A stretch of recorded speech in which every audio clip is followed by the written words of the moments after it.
Yo, what's up guys, hope you guys are doing good. So today we are going to see what if Naruto was an incarnation of Asura part 1.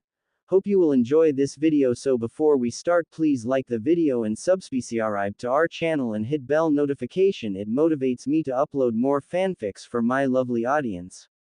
So let's get started. Sunlight poured into the hospital. It was a cool, fresh light, fitting for beginnings. Inside the hospital room, the light fell across Minato's face and touched an opening there, tugging on his lips, making the smile more radiant. The light flowed across the room, scattered 1,000 tiny rainbow beginnings on the shiny medicine bottle. So, Minato, have you decided on a name for the boy yet? Asked a curious Jiraiya, breaking the comfortable silence. Why yes, indeed we have. I think you'll like it, Jiraiya-sensei. Minato replied. Well then, out with it, brat. What did you decide to name him? Naruto, Minato said simply, allowing his smile to grow wider. It was the name of the protagonist of his teacher's first novel. The night of the attack. An involuntary chill ran down Minato's back as he turned around to see who was behind him. No one. His eyes instantly narrowed, all semblance of emotion gone from his face, now displaying a cold ruthlessness, the face of a cage. Reveal yourself. Who are you? As soon as the words flew out of his clenched teeth, someone materialized right in front of him. He took in the man's appearance. He was wearing a long black coat, and a white mask with ripples in the design, and a hole for one eye. God, was that a Sharingan? Me. I'm Toby. Nice to meet you, Hokage-san. I know as well as you that the name you just gave me is fake. Who are you really? What do you want? Oh, I thought the Yondaime Hokage of Konoha was supposed to be a genius at deduction. Surely you can tell my identity with a look. Do that trick of yours now. Deduce who I am. Toba's voice seemed falsely cheerful. Minato sighed. He really didn't have the time for this. At first glance, I'd say that you're an Uchiha. But you're not. If you were, you'd be a missing nin, except for the fact that there has been no Uchiha missing nin in the last 7 years, the masked man twitched. Therefore, you're not an Uchiha. And you look young. I'd say you are about 17, 18. That leaves us with only one alternative. Seeing as you have chosen to reveal only one Sharingan eye and the fact that you wear a mask to cover your face, I'd say you found an Uchiha in battle, killed him and took his eye for yourself. Toby took a step closer to Minato. The look in the masked man's eye told him he was wrong. Was the man angry? I see that I was wrong about that. Ah well. But, you seem to know me. I can see the recognition in your eyes. The masked man twitched again. And you're angry. I could go on, but I don't really have the time to squabble with a kid right now. I suggest you go back to wherever you came from before you get hurt. The masked man started laughing. It was a burst of maniacal, insane laughter, the laugh of someone who has lost everything. Very well done, Hokage-san. You're still the same as ever. I am the tiniest bit disappointed, however. I thought, of all people, you would recognize me. I guess I've changed a lot more than I thought I had, said Toby, sighing. Minato, however, was even faster than Toby. Depending on who you asked, he was the fastest ninja ever to live. The technique Toby was using was definitely a space-time jutsu. He knew it would be hard to fight against this strange jutsu, but he'd observed that Toby needed about 2 seconds before he performed the technique again. And that opening was all he needed. The two shinobi clashed, and this time Minato managed to use the opening. The tri-pronged kunai made its way into his hands as quick as a bolt of lightning as he slashed Toba's arm in the 2-second window before he could use the technique again. When they separated, Toby was bleeding. For a moment, the fight stopped as Toby inspected the nick on his arm. It seems that I underestimated you, Hokage-san. You've only grown better with the passing of years. Minato's lips turned upwards as he began running. Again the two clashed, and again, and again. It wasn't until 10 minutes had passed, lasting 10 minutes against the fastest ninja in the world was a feat in and of itself, that Minato was able to find an opening to use again. He threw the kunai, both of them close, his Rasengan passed through his shoulder. I won. Suddenly Minato disappeared, grabbing the kunai in midair before he slammed his Rasengan on his back, causing an enormous crater. Minato looked around to see Toby clenching his right arm before it started falling on the ground, and instead of blood, white goo came out of it. The masked man was about to run away when Minato teleported in front of him and slammed his hand on his chest. Contract seal. Back in the battlefield, Kurama was finishing his tailed beast bomb when the Sharingan in his eyes slowly disappeared. Before the bomb was launched at the village, he raised his head upwards in the last second, throwing the bomb in the air. After a few seconds, the bomb exploded, causing a bright light that illuminated the entire arena around the Hidden Leaf village and beyond. Suddenly, a massive wind wave came through the village, so strong that some small trees were ripped apart. To his surprise, the third Hokage opened his eyes again after the light was gone, but Kyuubi wasn't there anymore. The only thing was an enormous crater where Kyuubi had stood. Minato. Outside Konoha, the loud cries of a baby could be heard in the darkness of the night, his blonde hair, blue eyes, and 3 whisker marks on each cheek. Naruto, a voice suddenly said, looking down at his son. How it had gone so wrong, he didn't know. The masked man had attacked them out of nowhere. He wore a mask and had short dark hair and Sharingan. The man looking down at the baby had long blonde hair that reached his shoulders. His wife, Kushina Uzumaki, was close to him. I'm sorry, Kushina, but I couldn't control anything. The voice of the giant fox behind them was heard. Kushina turned her head to look at him. She smiled sadly and shook her head. It wasn't his fault. The masked had taken over Kyuubi and then summoned him in the middle of the village. He had started killing and destroying everything on his way until Minato cancelled his seal contract, but the damage was already done. Minato then takes Kushina, Naruto, and Kurama away from the village to seal him inside Naruto. Kushina didn't have that long because Kyuubi was extracted from her. Despite being an Uzumaki, she knew her time was coming. Her legs were feeling weaker. Mina-kun, you sure about this? We both know how Jinchurikis are treated, Kushina asked, afraid that Naruto wouldn't have a happy childhood. He would already have a hard life because he wouldn't have his parents to raise him, advise him, and see him have his first steps, his first word, and tell tales when he's scared. But worst of all, the grief for their lost ones would probably blind them and be harsher to their baby boy. Naruto was only a few minutes old, and he might be treated harshly because of grief. Minato looked at her with sadness. He was thinking the same thing, but he had no choice. I can't tell someone else to sacrifice their children, and who better than the Hokage of the village to seal Kurama? He glanced down at Naruto, who looked to be sleeping. I trust Hiruzen, he will take care of him, and the same for Jiraiya sensei, he answered to convince her that everything would be alright, but at this point, he wasn't sure who he was convincing. After that, he turned to Kurama, whose gaze was at Naruto, and his eyes showed shock. The fourth Hokage didn't know why the big fox looked at Naruto with a shocked face but didn't have time to ask. Minato took a deep breath. Take care of Naruto, Kurama. I believe in you, Minato stated. The giant fox turned to him and nodded his head and then turned to Kushi, who kneeled close to Naruto and touched his whiskers. Even if no one cares for him, I will always be there for him, Kurama promised. That brought a big smile to Kushina's face, who shed tears and turned to Kurama. Thank you for being my friend Kura, she said smiling, and the big fox smiled back.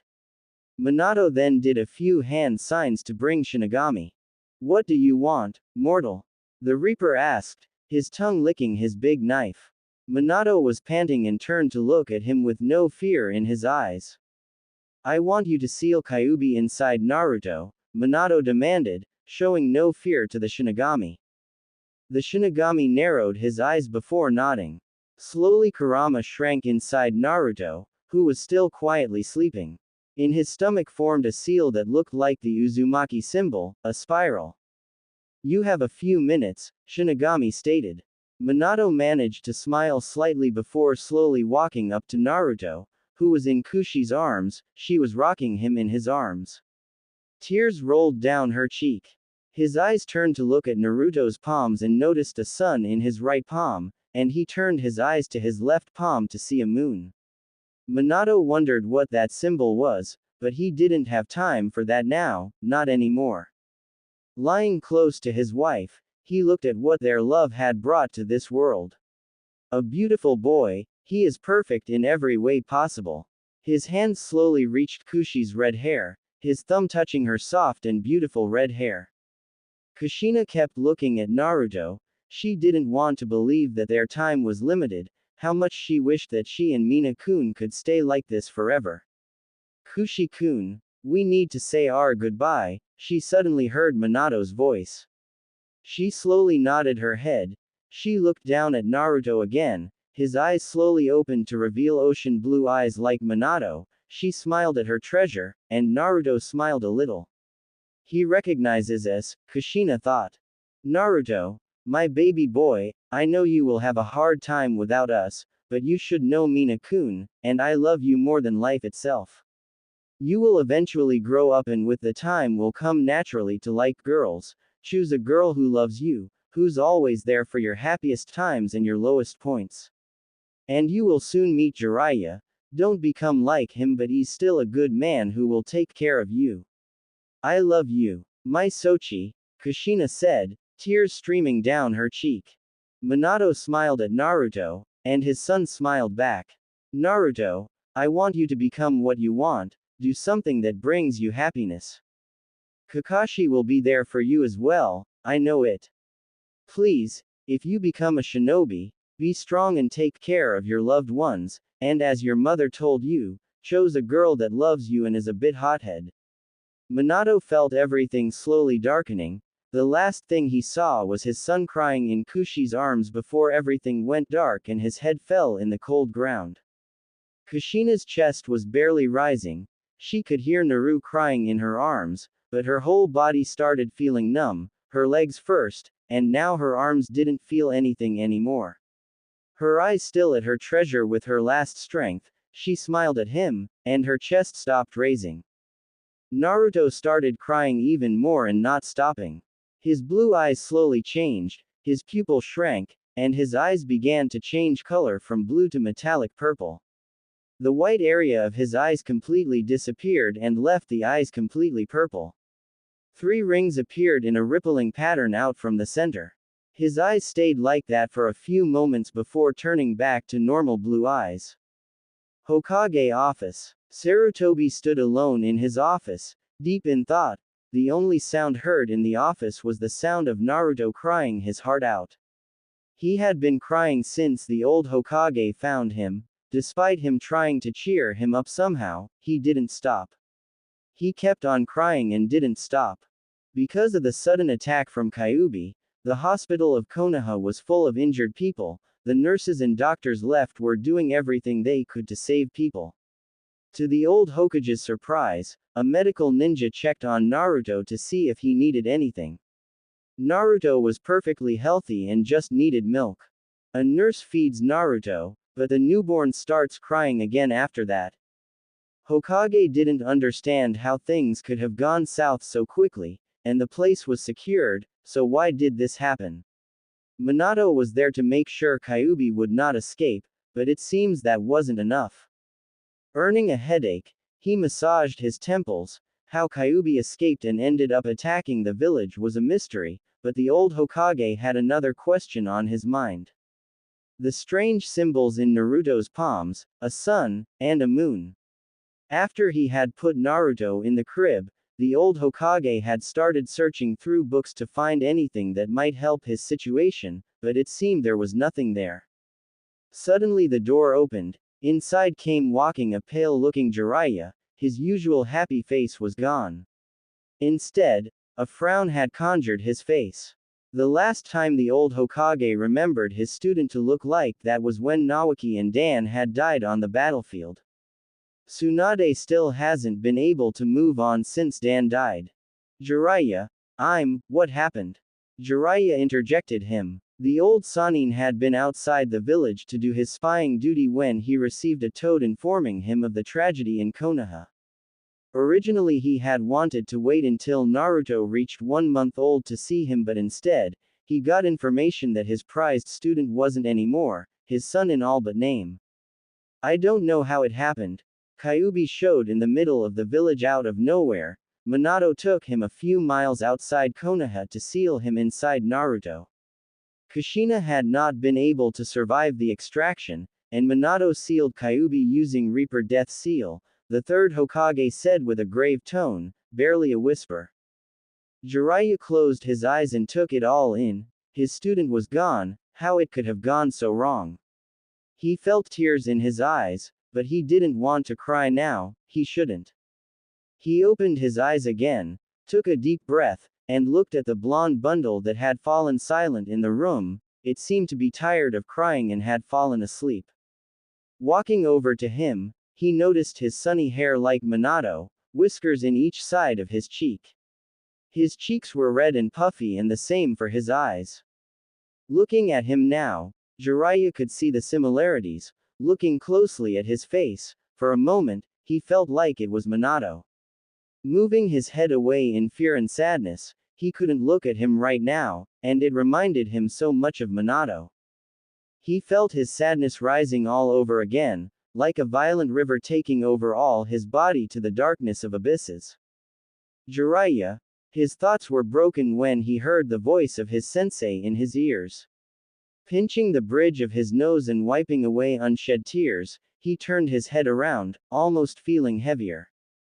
Jiraiya, I know how you feel. The Sanin wanted to say that he didn't, but remembered that his wife had been killed in the attack and kept his mouth shut. But Minato chose you as the godfather of Naruto. You're his guardian, and I want to know, what will you do? The third asked quietly, hoping he wasn't rushing, and Jiraiya wasn't felt pressured to make a decision so soon. He paused and turned around, not daring to look at his sensei right now. I need to make sure that the other villages don't try to attack us. Kumo and Iwa will think of this as an open invitation to war, and my job is to protect him, he stated, pointing at the newborn. And I will. From outside. To make sure no enemy village will attack Konoha, Jiraiya finished as if trying to convince himself more than the Hokage.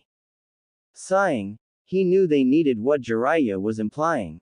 Very well, but I hope you return soon, Hokage said, and Jiraiya nodded his head after a moment of hesitation. Leaving the office almost in a hurry, the old Hokage heard Naruto start crying again. Council room. The same night, Naruto was fed by the nurse again, checked again to make sure he was healthy after a lengthy check. The nurse said that the baby was as healthy as a baby can be. Much to Sarutobi's surprise, she said she had never seen a baby more healthy than Naruto. A meeting was called to discuss what they had lost, the cost to rebuild the village, and the empty place left of the Hokage. The fox was gone, non-existent, like it had never been there. The Yondaime was gone as well, and his spirit departed for the belly of the Shinigami. He left behind a wife who followed him into the abyss and a son only a few hours old that he had entrusted to jail the most fearsome of beasts. Truly, it was a sad day in Konohagakure. Old Sarutobi, the Sandaime Hokage, stood with a tiny blonde baby in his arms. The babe slept soundly, unmindful of the gathering of elders that were assembled to decide his fate. Sarutobi did not know why the fools had even gathered. The boy's fate was already decided, and Sarutobi meant to keep his destiny unaltered. He listened as the council bickered back and forth, some for killing the baby, some for saving it, honoring the wishes of their dead Hokage. This was a trying time for the village, and patience ran thin. Even for one of infinite patience like Sarutobi. He'd never had to raise his voice before to get the point across. One does not attain the title, God of Shinobi, by being loud and spontaneous. Ninja is calm, collected, silent, and deadly. All these things encompassed what Sarutobi stood for. What set him apart from the pack was his high level of intelligence. And that intelligence would grant him a successor and save the village in this time and in future times. No one noticed as he rose from his seat, the babe still sleeping peacefully in his arms. Enough. Be silent. The room quieted immediately, and even the tiny bundle in his arms woke and stared at him reverently. But no sound did it make. He smiled down at the blonde wonder and then turned his gaze back to the council. I have sat and listened to your nonsense long enough. This child will not be slain. He will not be made into a mindless weapon. He will not be used. He is a child of Konoha, and he holds within him the most powerful of beasts. He deserves our respect above all. A nameless council member, one of the civilians, rose. But Lord Hokage, the Kyuubi could break free at any moment. Knowledge of the seal says that its soul is bound to the boys and that upon the boy's death, it will die with him. Would it not be best to kill him now and avoid any future issues? Sarutobi narrowed his eyes at the civilian and spoke in a level voice. This child shall not be killed. His own life is a sacrifice. Even if the Kyuubi dies, he will be reborn again after 9 years in the same place he died. The Yondaime chose him to hold the Kyuubi, and he believed that his people would see this boy for what he is. That said, many of the civil council pale at the thought that Kyuubi would return. And what is he? Someone asked. A hero. A Jinchuriki. He is a living sacrifice and a living testament to a human's tenacious hold on life. I will ensure that this boy serves Konoha.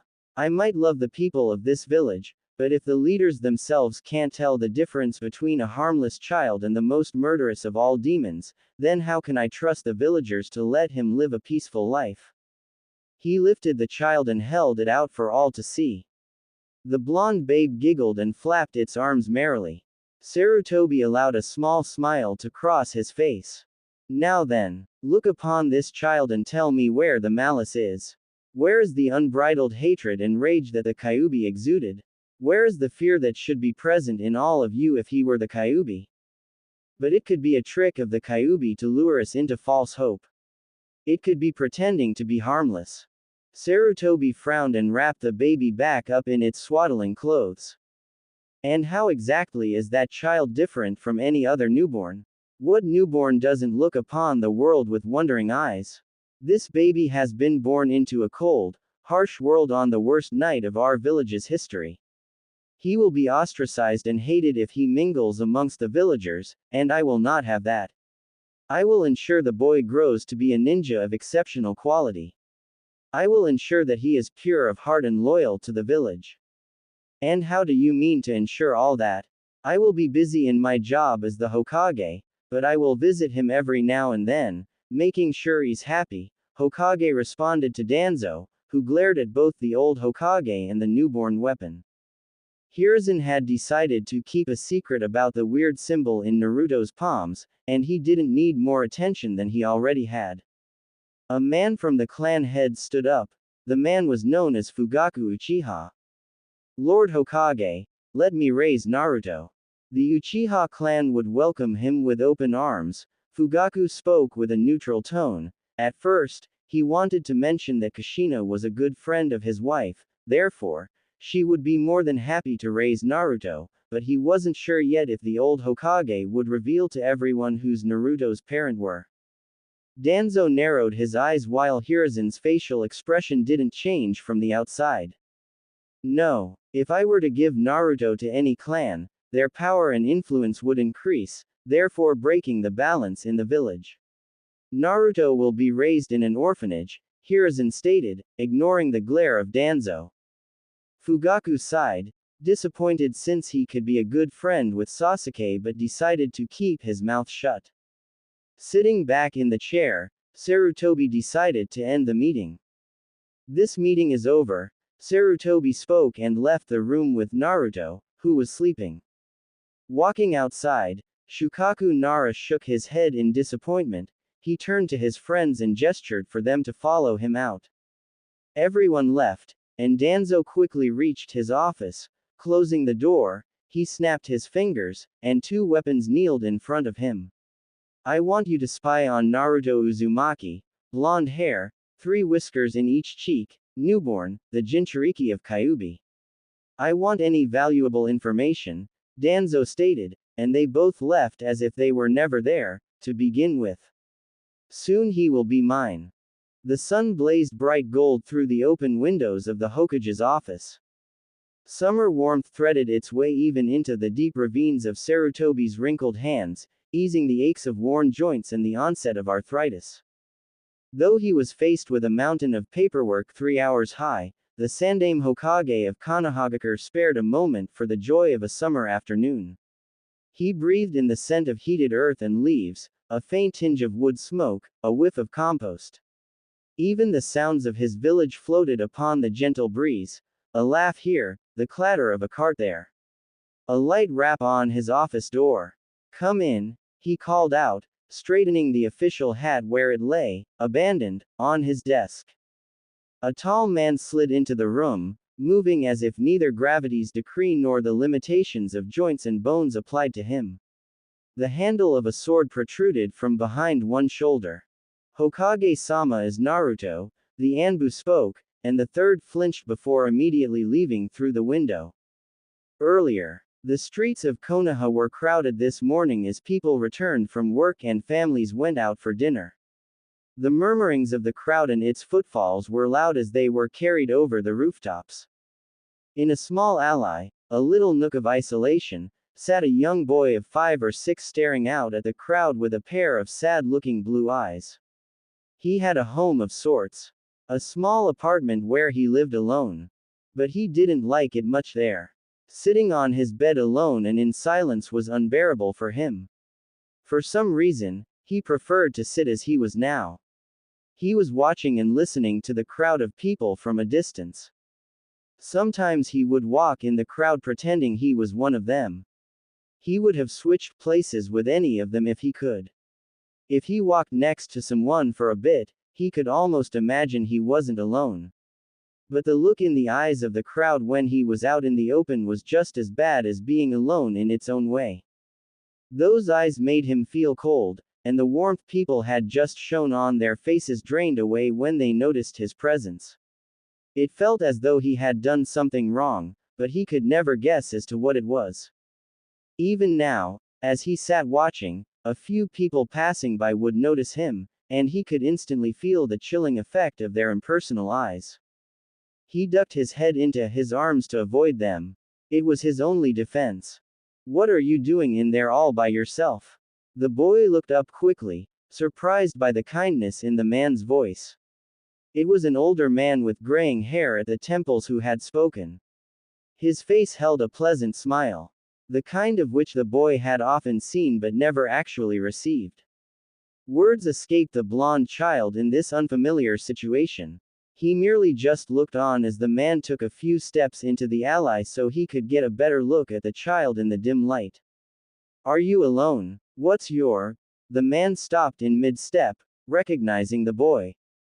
The smile vanished from his face, and his jaw took a hard line as he struggled internally.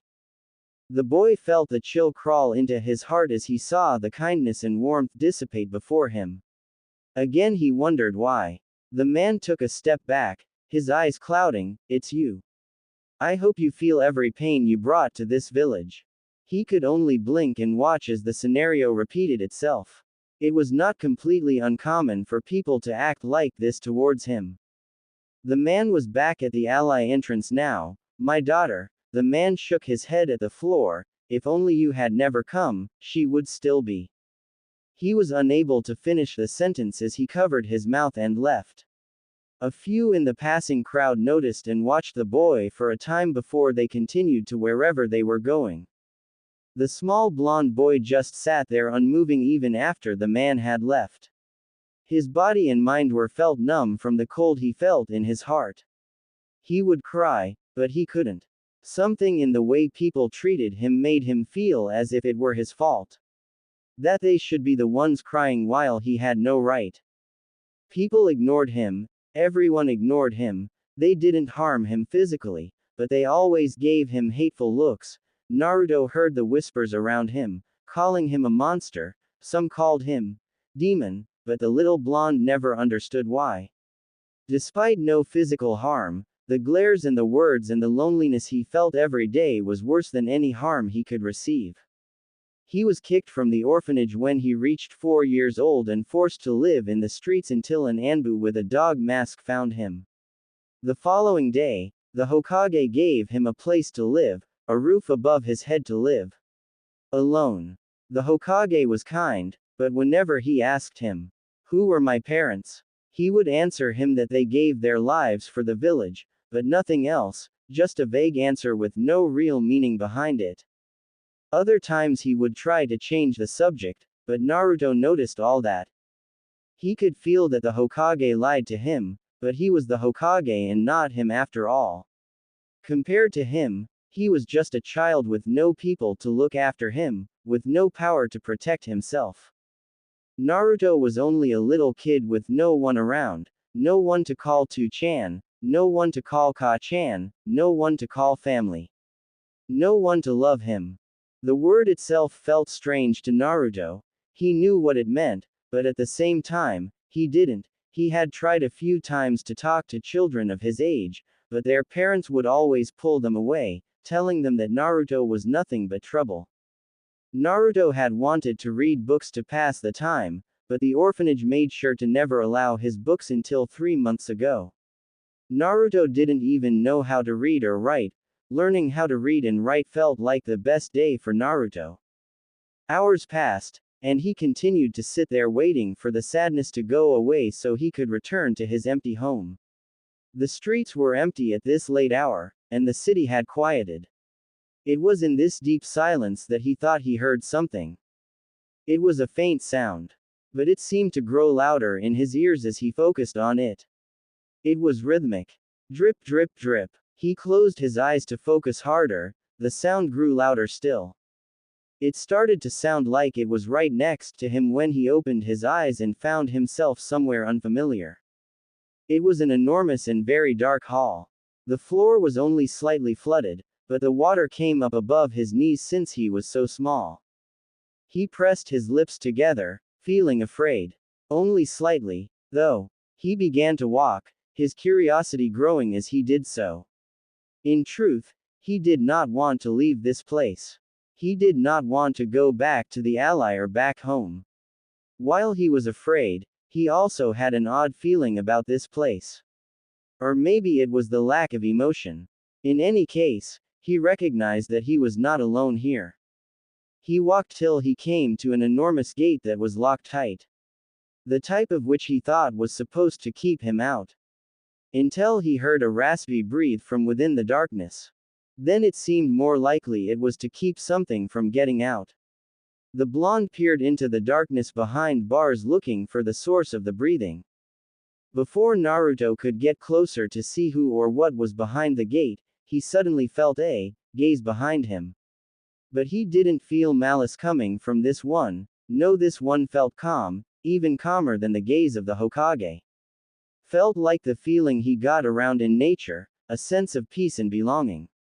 Slowly turning around, almost afraid that whoever looked at him with kindness would disappear, and Naruto would understand that it was just his imagination. Fully turned, he saw strange purple eyes looking at him directly in the eyes. Naruto didn't know why. But he felt he had seen the older man before. The man looked old, but the most surprising thing, he was floating above the floor, his legs in a cross position, and below him were 6 strange dark balls. From the naked eye, the balls looked usual, just dark color, but Naruto could feel something strange, a feeling. Naruto's focus turned to the older man again, and he had a long pointy beard and 2 fangs on his forehead. Slightly pale skin, his hair spiky and brown, and a strange small red circle on his forehead had smaller dark circles. Wearing a long white kimono that covered his entire body, across his chest were 6 painted tomo. Despite being old, Naruto could feel the insane strength in him. His chakra was enormous. Compared to Hokage, he felt like a dragon compared to an ant. Naruto stayed silent, not knowing what to say. He still wasn't sure where he was. "It's good to see you, Ashura and Indra," the man called Naruto with melancholy on his tone, taking Naruto by surprise. Talking to him as if he knew him, but Naruto was sure that he had never seen the man before. "Indra, Ashura, who are they? And why is he calling me like that?" Naruto asked himself, and for a moment, he thought the older man was mistaken, but the strange cold feeling he usually got when someone lied to him wasn't there this time. Naruto opened his mouth to respond but found no words leaving his mouth, closing it. He took the courage needed and asked, Who are you? And why are you calling me Indra and Ashura?" Naruto asked respectfully and not meeting the eyes of the older man. Despite feeling calm and his gaze was kind towards him, Naruto had understood the hard way not to look people you don't know in the eye. Some people in shops had started throwing things at him this one time. Another time, he had wanted to look at a mask, but the shopper had pushed him roughly to the ground. His back had ached the whole day, but the worst part, the shopper had thrown the mask to his head with enough force that his forehead had started bleeding. Naruto had looked around the crowd of people that had gathered to see if anyone wanted to help him, or maybe looking at the shopper with disapproval and anger. But instead, the crowd had looked at Naruto with anger, earning approval looks from them. A crowd had gathered around him, and for a moment, Naruto was afraid they would start beating him, but instead after a minute, the crowd had split up, some glaring daggers at him, piercing his little heart like knives. Naruto had cried himself to sleep that night, talking to himself, asking himself why no one was with him. Escaping his thoughts, the older man chuckled and smiled at Naruto that the blonde gladly returned. He smiled and spoke with a tone almost like an old friend. "My name is Hagoromo Otsutsuki. I'm what people know as the Sage of the Six Paths," he introduced himself, still smiling warmly at the little kid in front of him. Hagoromo glanced at the moon and sun symbol on his palms. He had no doubts who the kid was, and he could swear he saw his sons standing behind Naruto, like guards. Ashura with his usual happy face but almost looking wary. While Indra had a cold hard look on his eyes, his Mangekyo Sharingan shining like a dark and red star, his Mangekyo looking like the symbol of Uzumaki clan. Behind his back was tied the war fan, Gunbai. His face was as emotionless as the day he fought against Ashura. Naruto realized where the older man was looking, moving his palms behind his back, almost afraid. He knew about the strange symbols on his palms, even asked the Hokage what they meant, and to Naruto's surprise, the Hokage actually didn't know the answer.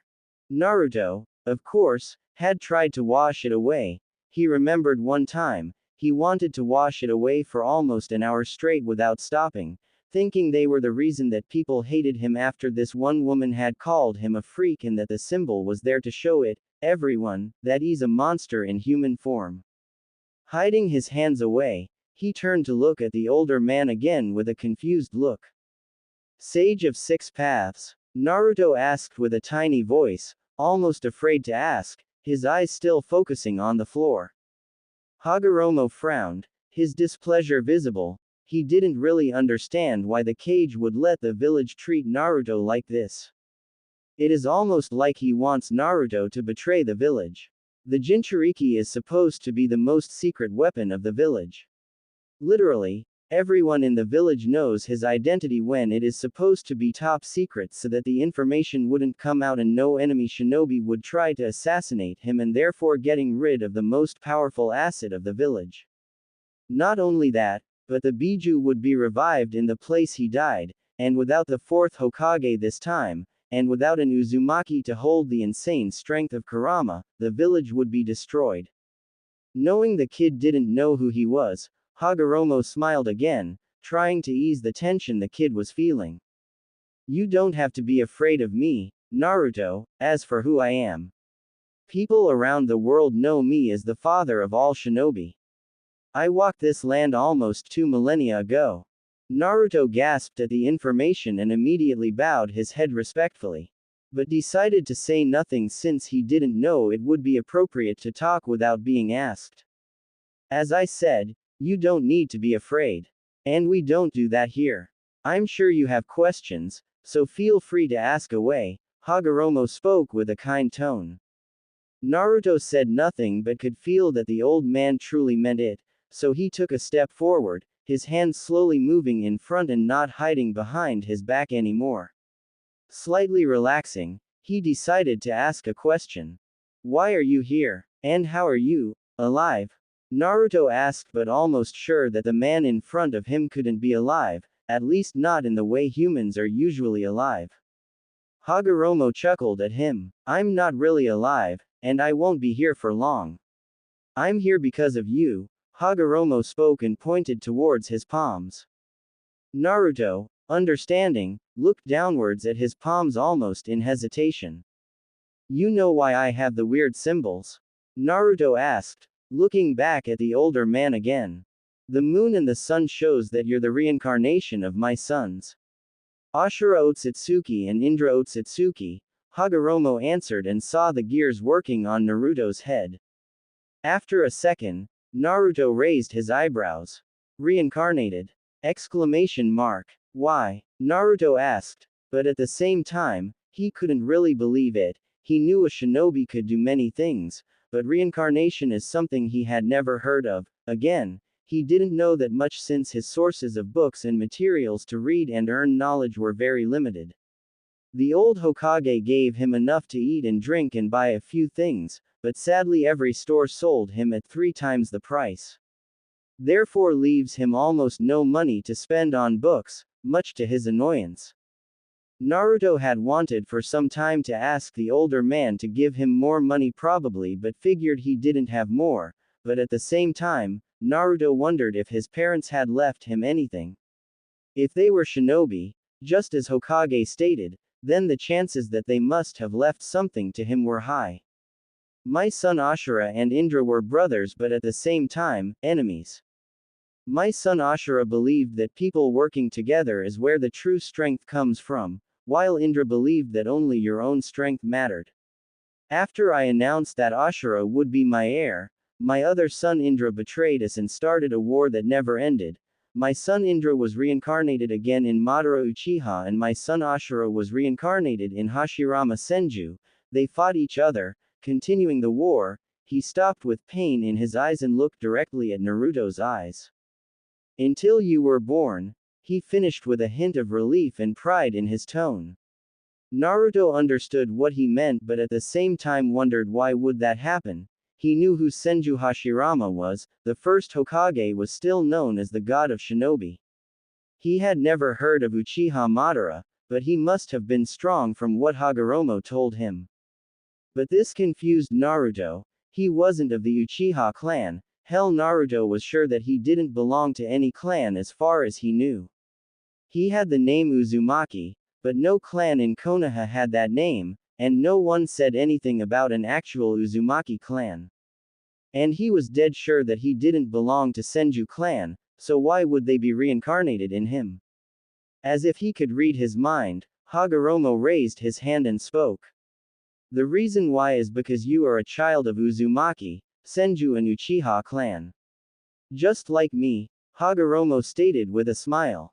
Naruto was shocked, and his eyes widened. He instinctively took a half step back from Hagoromo. What? That's impossible. If that's true, why hasn't the Uchiha clan raised me, and I have never heard of Uzumaki clan, Naruto stated with both happiness and anger in his tone. His teeth clenched, his eyes narrowed, and his knuckles turned white as milk. If what the older man said was true, then why didn't he have a family? His parents might be dead, but what about the others? Did the others of his clan not care for him to raise him, or did they see me as a monster? Naruto asked himself in the end, with a tear developing on his right eye. Did they abandon him? Did no one really love him? Did they call him demon behind his back like all the others? I don't know why Naruto. he was interrupted by a third voice in the big dark hall. Perhaps I might answer that. Naruto looked around to see who talked when he saw a pair of giant red eyes looking at them from behind bars. The blonde didn't know why, but he didn't feel scared or threatened by the creature behind bars. He felt relaxed, and a feeling he usually got whenever he ate ramen to Ichiraku. Hagoromo chuckled and turned to look at Kurama with kindness. It's been a long time. Kurama. Otsutsuki Ashura was chosen as the successor of Ninshu because of his ideals of peace. However, this didn't agree with his elder brother, Otsutsuki Indra. Indra thought that since he was the eldest, he should lead the world in his father's place. Angered at his younger brother and father, he tried to fight his brother for the position. After the battle between them, Indra, feeling humiliated from the defeat by his brother, left promising to destroy Ashura and his brethren. Ashura took his role as successor to Ninshu very seriously, going so far as to travel the four corners of the world just like his father in hopes of teaching people about the special property that allowed one to be one with it, not just nature, and be one with everyone as well. He even gained some followers during his travel. Just like his father, he too shared his chakra with his followers. His children started calling themselves Senju and Uzumaki. He had 2 sons and a daughter. On the other hand, when Indra heard the exploits of his younger brother, he too gained some followers who were against the ideals of peace through love, and wanted to bring peace in the world through power alone. His children gained the power of the Sharingan. He had 4 sons and 2 daughters. His descendants started calling themselves Uchiha, ironically, who too held hate for Ashura's descendant. Time caught up to him, just as it did for every living thing, and it took his life away. Indra, who was a genius, also had a similar fate. Despite all of his natural genius, he was also someone that time removed. Everyone had to die at some stage. Their descendants fell very short of their ancestors' wishes. They forgot their burden and tasks they should have carried on through their blood. Naruto looked at the giant fox behind bars. The Kyuubi had orange, silky-looking fur, with black markings around his eyes connected to his, funnily enough, rabbit-like ears. The upper body was humanoid, including the hands. The lower body was just like a fox, barring the 9 long swaying tails in the back. The fire was the closest thing they looked like. The red, slitted eyes looked him closely with a hint of malice. Naruto spoke first. You're the Kyuubi. Naruto half shouted, and suddenly everything made sense to him. It clicked in his head as he had just found the last missing piece of the puzzle. The glares, the words, the hatred behind the eyes of everyone suddenly made sense. Kyuubi was sealed inside him. Naruto's face pales, and he finds himself looking downwards. He had many questions in his head, but many of them, why me? Why did the 4th sealed Kyuubi inside me? Why do people hate me then? I'm the reason Kyuubi is not out there killing people. Do they not understand how seals work? Naruto asked himself in confusion. Naruto stood silent and just kept his gaze at the floor, and he didn't understand it. Why did the 4th Hokage choose him? Did he choose him because he had no parents and therefore much more accessible to burden him rather than someone with parents? Kurama looked at him with concern written all over his face. While true, the citizens didn't try to harm him, except 3 times. However, still, he knew Naruto suffered from the number of insults, glares thrown at him every day, but most importantly, he longed for love, for someone to call a friend, for someone to call family. While Naruto wondered why Kyuubi had attacked his village, sure everyone around him said that Kyuubi was a demon, but was it just that? Did he attack the village for no reason other than just being a demon? Go ahead and ask your questions. The Kyuubi snickered at seeing the boy face fault at having his mind read. I only have one question. Why did you attack Konoha? He asked firmly before gulping a little as he saw the giant fox narrow its eyes angrily. Its tail shifted some as it took a deep and calming breath. Apparently, it was a sore subject. A masked man with the Sharingan ripped me out of my previous container and put me under his control with that accursed Kekkei Genkai. I was then taken to your village and forced to rampage through it until your fourth Hokage came and sealed me into you, and that's how we got here. I should warn you that man apparently needed my power for something far beyond simply rampaging through some human village, at least before he was stopped and released his control over me just before I was resealed. He would likely return in the future to try and rip me out of you, and I don't need to tell you that, with this seal, would result in certain death for us, boy. The Kyuubi spoke with an angry undertone. Naruto narrowed his eyes at the prospect of being hunted in the future for what he contained. He decided to move on and worry about that later. While Hagoromo wanted to talk with Naruto, his time was running out, and he needed to explain everything before he left. Coughing and earning the attention of both Kurama and Naruto, they turned their heads to him. Kurama, you said you knew why the Uchiha clan didn't take care of Naruto, so can you shed some light in this manner? Hagoromo asked calmly. Kurama glanced at Naruto for a second, and he wasn't sure how the little blonde would react, knowing that the whole reason why he was alone was that Hokage had refused for anyone to adopt him. The ponytail guy, like a cactus, had requested to raise Naruto. Still, the Hokage had refused, saying that Naruto would strengthen the influence of the said clan and bring unbalance. Kurama didn't fully remember, but Naruto had been in the same room when that happened.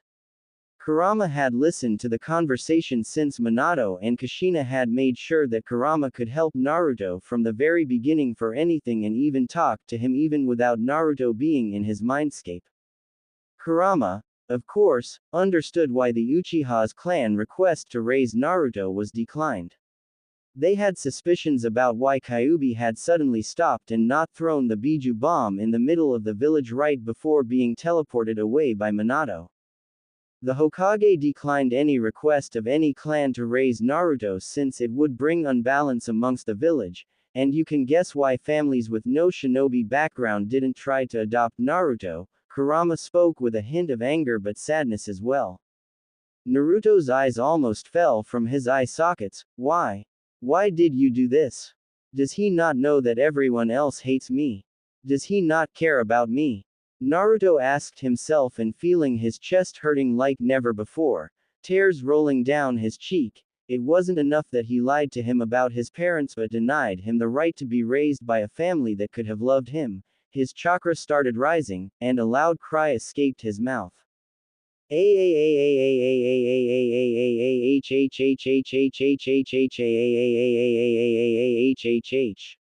Naruto started slamming his fists on the floor. The floor cracked like glass, crying and sobbing, his eyes hurting as someone had just burned his eyes, his chest feeling like he wasn't breathing, and pain spreading around his body like a sickness. Kurama and Hagoromo were about to confront him when trees suddenly grew around Naruto, each with a pointy end and growing around without an actual course. Trees and branches started even growing around the walls and the roof. Naruto, calm down. You're not alone. You might feel alone, but I'm your friend, Kurama said with a kind tone. That surprised even Hagoromo. The trees stopped growing, and slowly the trees that had grown around Naruto moved away, showing Naruto on his knees crying his eyes out. Slowly raising his head, both Hagoromo and Kurama gasped at the Rinnegan in both of his eyes. Rinnegan. Hagoromo thought confused. He knew Naruto would eventually possess the Rinnegan because of Senju and Uchiha blood, but this was way sooner. Before he could actually say anything, the Rinnegan slowly disappeared, and his eyes turned blue again. The moment his eyes turned blue, Naruto felt dizzy, and everything started blacking out. Slowly his body fell in the water. Naruto gasped and opened his eyes to see that he was still in the corner where he was hiding, but he saw several trees had grown all around him. He saw that no one was walking around the streets were empty, and the only thing he could see was the darkness surrounding the streets, the wind blowing around and hitting his face, his sun-kissed hair dancing with the wind. Naruto could hear the tiny sound of a cricket near him. Slowly getting up, he started walking and came out from the corner he was hiding, only to feel several Anbu coming his way. He turned around in time to see the old Hokage show up in front of him and hug him. Naruto was taken back. He thought to return the hug for a moment, but he didn't know what to feel. He felt his anger rising like an angry river. He didn't return the hug. Instead, he just had a blank look on his face and stared at one Anbu looking at them. The Anbu had a crow mask, and a sword tightened behind his back, dark hair and dark eyes, but what caught Naruto's attention was his chakra. He could feel that his chakra was slightly similar to his. Hiruzen Sarutobi received information that Naruto's wasn't in his apartment, and Anbu couldn't find him. After searching around the village, they all had felt a sudden surge of power. Arriving there, he was both relieved and worried about seeing Naruto all alone in the street. The old Hokage noticed the trees that had grown and wondered, why? But one thing that bothered him the most was that Naruto didn't return the hug and didn't feel relaxed in his presence like he usually did, like every other time. This time, Sarutobi almost felt like Naruto wanted to pull away from him as fast as possible. Pulling away, he saw little Naruto trying to avoid his eyes. Instead, he looked downwards and had a blank look on his face. Sarutobi noticed Kakashi looked worried by it. He kneeled at his level and decided to talk to him in his apartment. Naruto didn't say anything and was silent throughout the whole road to his apartment. Usually, he would get excited whenever he spent time with him, but this time he looked like he wanted to do anything but that. Arriving in the apartment, Sarutobi first walked inside, followed by Naruto, who was still silent and refusing to say anything. He walked up to his couch and sat on it and still not looking at the Hokage. Deciding to break the growing silence between them, the old Hokage coughed and walked close to Naruto.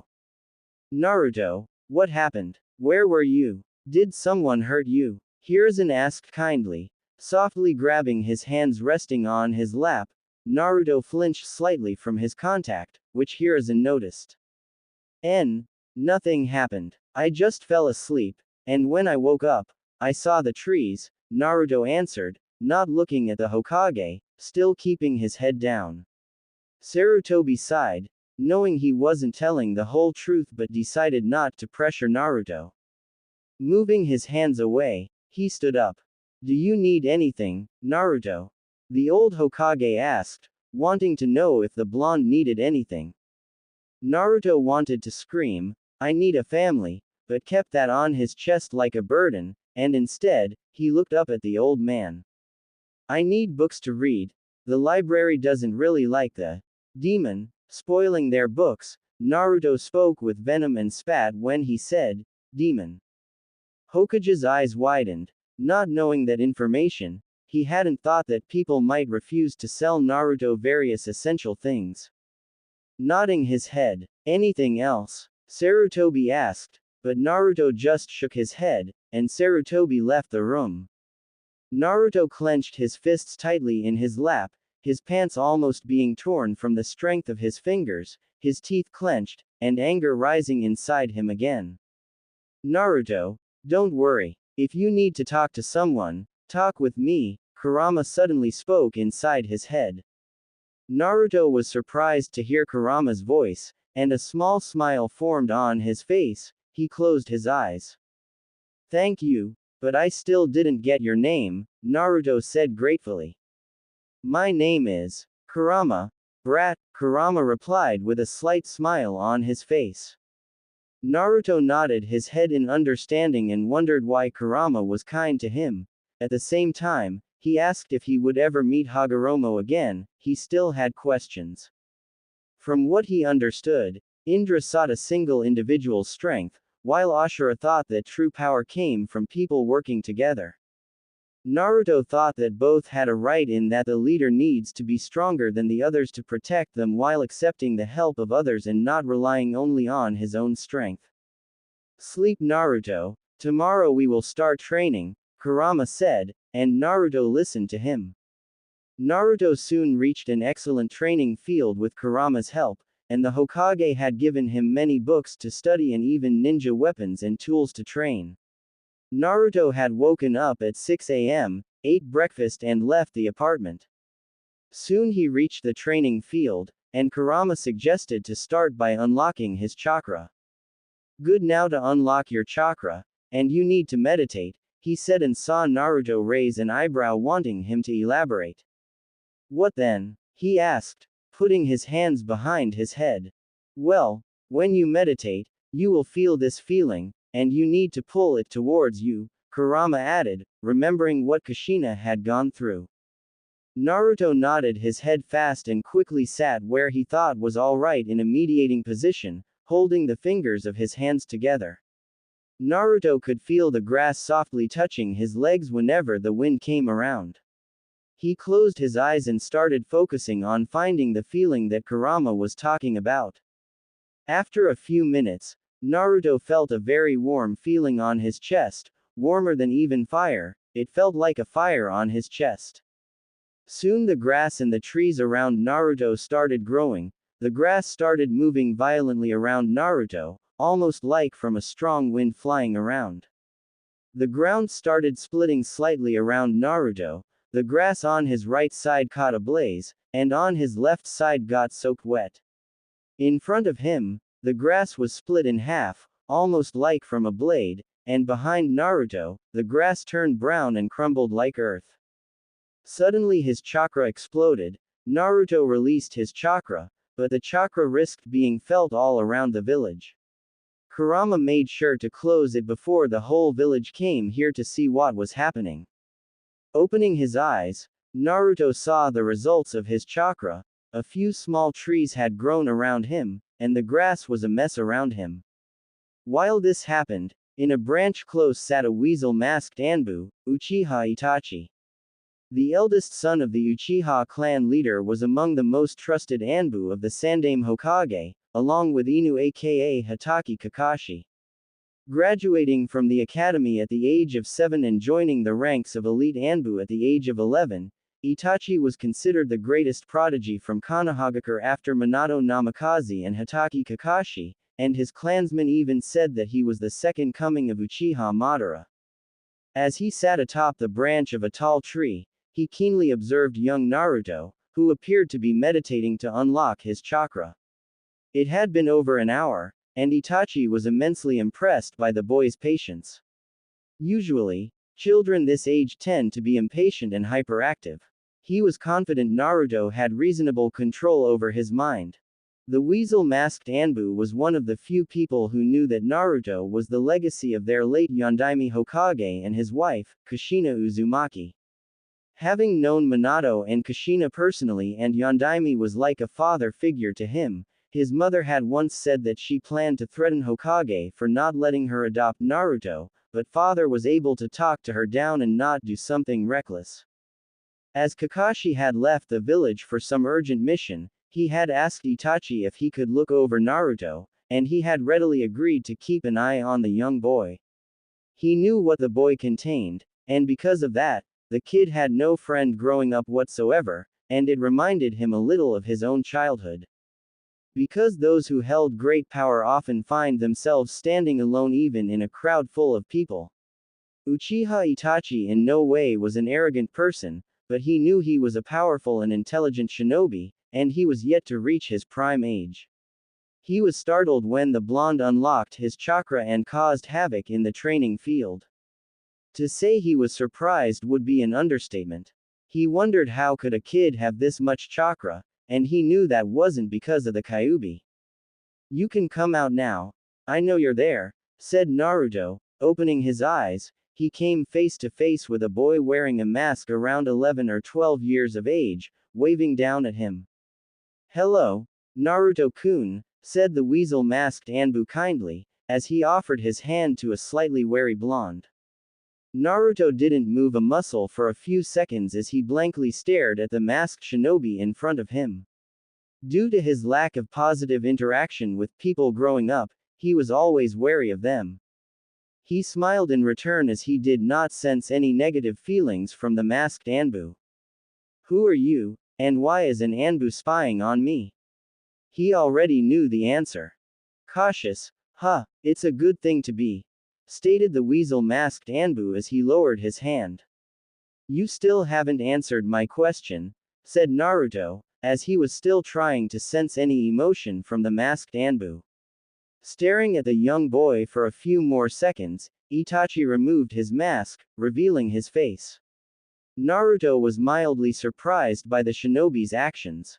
Naruto always thought that Anbu weren't supposed to show their faces unless ordered by the Hokage or if they weren't working. I'm not here to harm you, Naruto-kun. I simply wished to talk. Itachi replied. He remained rooted in his spot, to not raise any unnecessary suspicion in the young child's mind in front of him. Hearing everything from his Inu-senpai gave a vague idea about the blonde's personality. From what he heard, Naruto was far more mature, calm-headed, and smarter than kids his age. He could see his own reflection when he looked at the blonde. Why would you wish to associate yourself with me? Asked Naruto, a bit skeptical, at the raven-haired Anbu. Itachi clearly noticed the awareness in the blonde's tone. He wasn't surprised or startled by Naruto's actions. In fact, he was impressed by the blonde wariness. Tensing of the biceps was a clear indication that the blonde still did not trust him. Growing up, Naruto never made any friends because the villagers feared what resided within him. The very village of Naruto's protecting tramples every day of his life.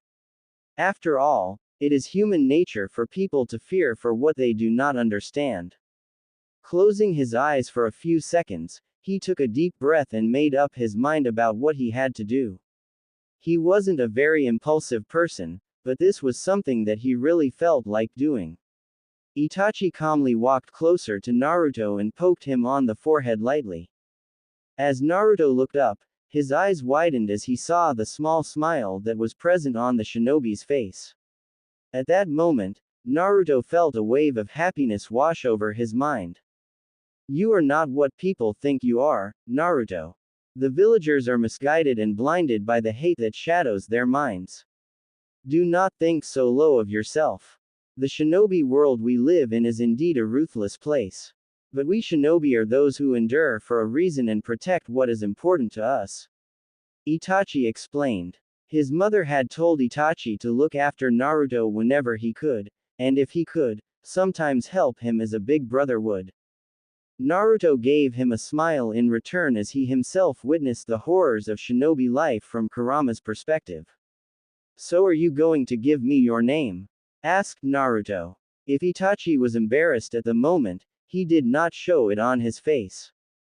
My name is Itachi Uchiha, introduced the raven-haired teen. My name is Uzumaki Naruto. Nice to meet you, Itachi-san, replied Naruto giving a slight bow of his head. Itachi was shocked by the manners of the boy. Kids this age introduced themselves like they were being chosen as the next chosen Hokage. Would you mind if I train with you, Naruto-kun? Itachi asked. Naruto smiled and nodded his head. Very well, Naruto said and took 5 steps back and turned to look at Itachi.